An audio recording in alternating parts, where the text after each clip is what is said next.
Hi everyone. Today we're going to be going through my final presentation, my leadership journey, and today I do want to share my own personal reflection on leadership, motivation, and what it really means to guide a team. As a young adult who is getting ready to step into the workforce, leadership used to kind of feel like a word that only applied to CEOs or higher ups within a successful company. But over this past semester, through class discussions, my own real world work experience, I've come to realize that leadership is actually about human connection, motivation, and communication. Over the next 15 minutes or so, I'm going to walk you through the motivation theories that resonate most with me. I'm going to share a very personal story about a workplace experience that pushed me to my limits. I'm going to analyze how companies like Trader Joe's can get their work culture right and talk about how my own leadership identity has shifted this semester. So let's dive into that.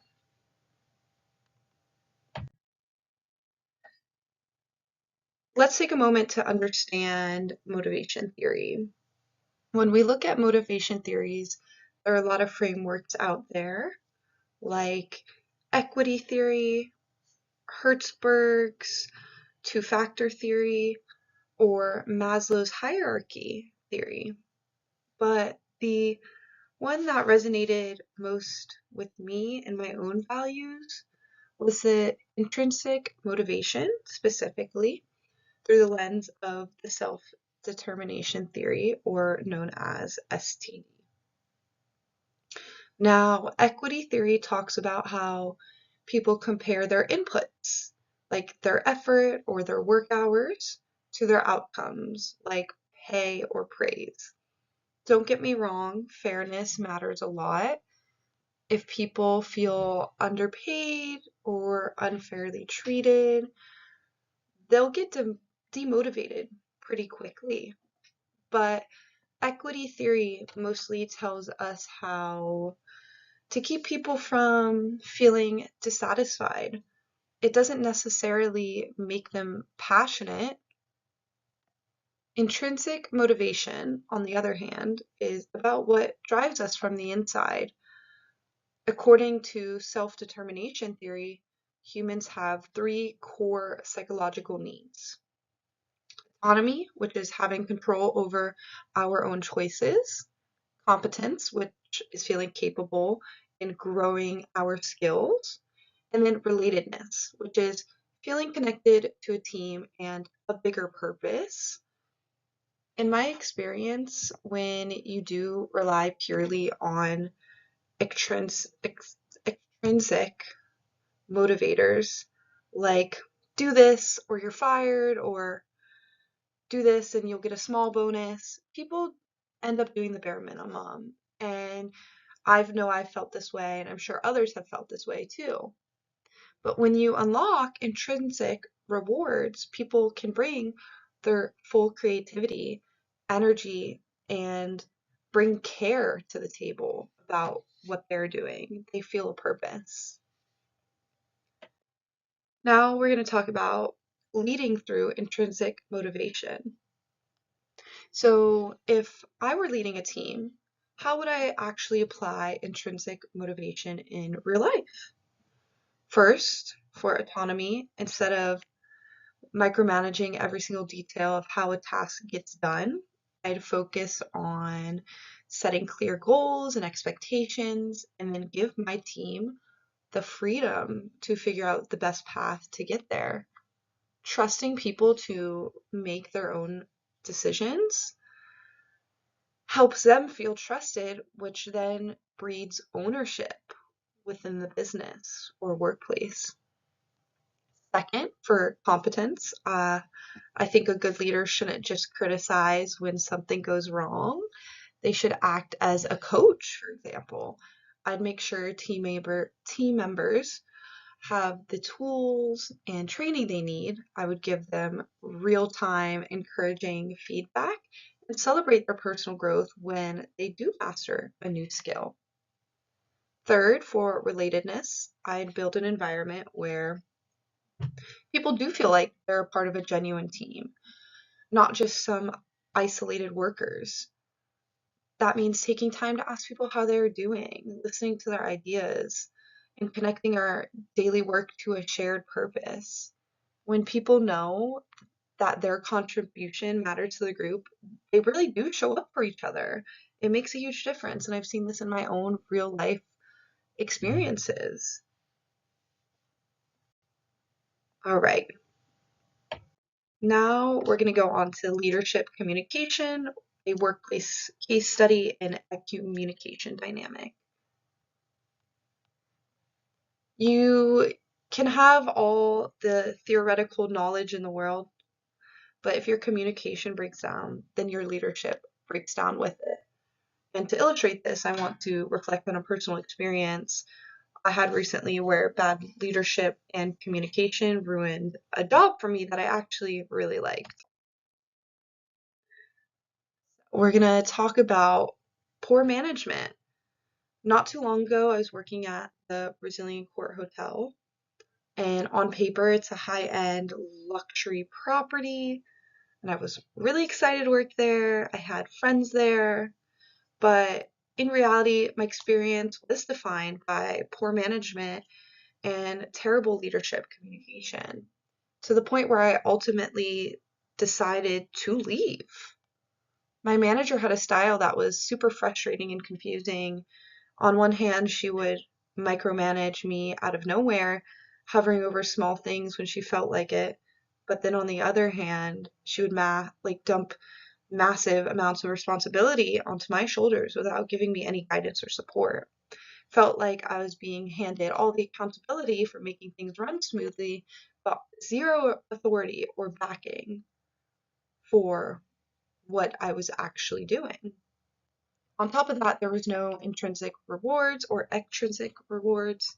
No matter how hard I worked or how many responsibilities I juggled, my efforts were never acknowledged. A simple thank you or great job handling that was completely non-existent in this workplace from my manager, not my coworkers so much, but from my manager, the one who was there to inspire and support us. And the worst part of it all, she made me feel like I couldn't talk to her. The communication channels were completely shut down. If I had a question or needed help, I felt like I was being a burden or that she would react negatively. I felt isolated at times, overwhelmed, and completely undervalued, if I'm being honest. Eventually, I realized that staying in an environment like that was draining me and my motivation to be there. So design, I did resign. And that are the effects of poor management or poor communication and leadership. Next, I want to talk about the cost of ineffective leadership. So, looking back at that experience through what we have studied this semester, I can clearly see the exact mechanics of why that management style failed. There was a breakdown of trust. Unpredictable micromanagement destroys trust. When a manager fluctuates between ignoring you and nitpicking you, you spend your energy kind of walking on eggshells instead of focusing on your work or putting your best foot forward. Next, there was closed communication. When leaders aren't approachable, team members stop asking questions, and errors do happen because people are afraid to seek that clarification. They're scared to be shut down. There was burnout and disengagement. All these heavy responsibilities without any recognition or reward just completely drained employee motivation in the workplace. There was a high turnover for sure as well. When employees do feel unheard and unappreciated, they don't stay in a workplace like that. And my decision to leave wasn't because I hated the work itself. It was directly because of the poor leadership communication.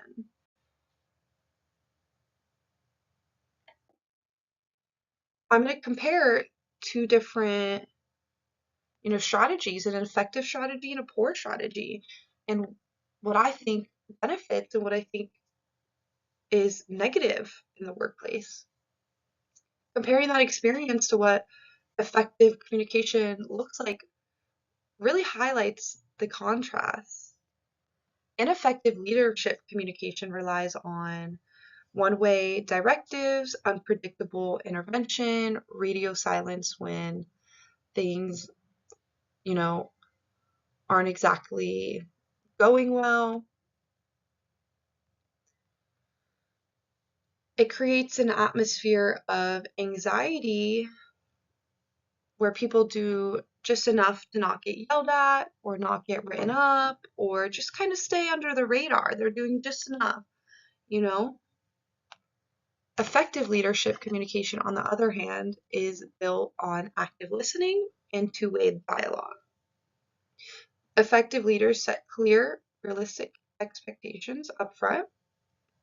They check in regularly, not to inspect you or catch you doing something wrong or making a mistake, but to support you. They actively invite feedback, they make themselves approachable, and they recognize contributions consistently. When people know where they stand and they feel heard, psychological safety thrives with that.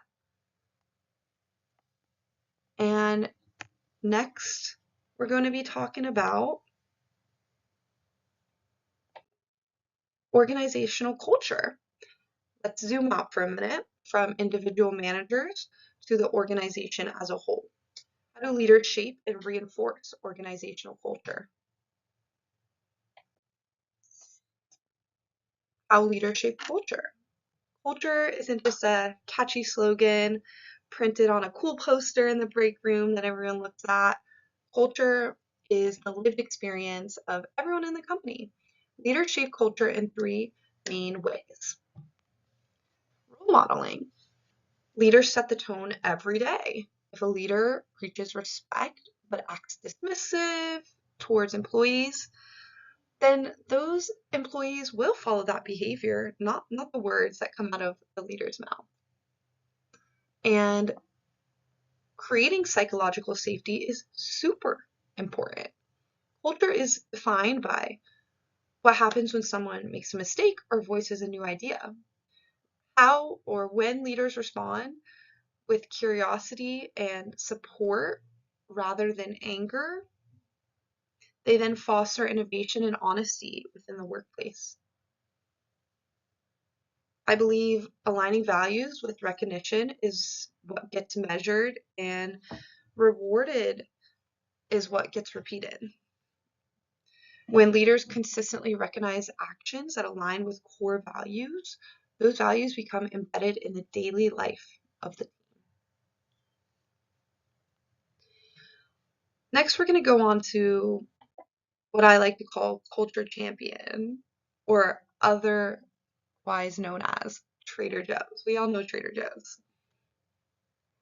I think this is an incredible real world example of a company whose culture perfectly aligns with strong leadership values. If you've ever walked into a Trader Joe's, you instantly feel a different vibe compared to traditional grocery stores, and we all know what I'm talking about. And that's not an accident. It's the result of intentional, value-driven leadership. Trader Joe's operates on a few core leadership principles: flat structure and shared ownership. They use nautical titles like crew members, mates, captains, wearing Hawaiian shirts to kind of break down that strict corporate hierarchy that you would otherwise see your manager or boss in. Managers work side by side with the staff on the floor. They stock shelves and they help customers. They're at the registers. They're out pushing shopping carts. Trader Joe's also believes in the Kaizen philosophy. Kaizen means continuous improvement. Every crew member is encouraged to suggest better ways of doing things, and that gives everyone a voice within the workplace. And they do focus on intrinsic rewards and respect as well. They pay above industry averages, they treat people with dignity, and they train employees as generalists so that their work stays varied and engaging and you're not just stuck doing one thing. And how does this have an impact on their employees? A statistic that I really like that proves how deeply Trader Joe's lives within its values is 100% of their store captains and over 78% of their mates are promoted from within the company. Yes, you heard that. You heard that right. 100%. When employees see that leadership opportunities are given to people who started as entry-level crew members, it builds incredible loyalty, trust, and motivation. It proves that the leadership isn't just talking about growth, but they're actively investing in their people.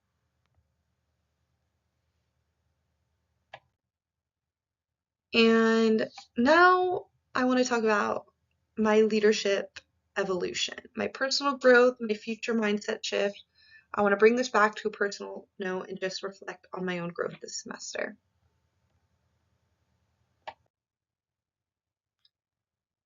At the start of this semester, if you asked me what kind of leader I was, I probably would have described myself as a passive team member. I was comfortable just doing what I was told, what I know, staying in my lane and keeping my head down. Experience at the Brazilian Court Hotel was a huge turning point for me. It showed me firsthand how painful bad management can be, and it made me realize that I never want to make anyone else feel the way I felt there. As we studied motivation and communication theories in this class, my mindset shifted completely. I began to see leadership not as a position of authority, but as a responsibility to support, serve, and empower others. For myself, I have a few future leadership goals. As I look ahead into my professional career, I've set 3 specific concrete goals. I want to practice active listening first.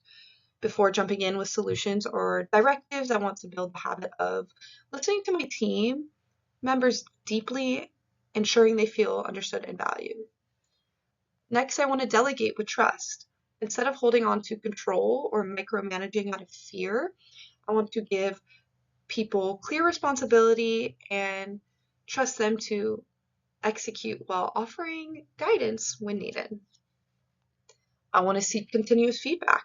Good leaders never stop growing. I want to actively seek out constructive feedback from peers and mentors so that I can keep refining how I communicate and lead. Leadership is a lifelong skill, and this semester has given me the foundation to build on. Thank you so much for your time and attention today. I do hope this reflection resonated with you, and I just am really happy I took this course. I learned a lot and learned a lot about myself. But thank you so much for listening.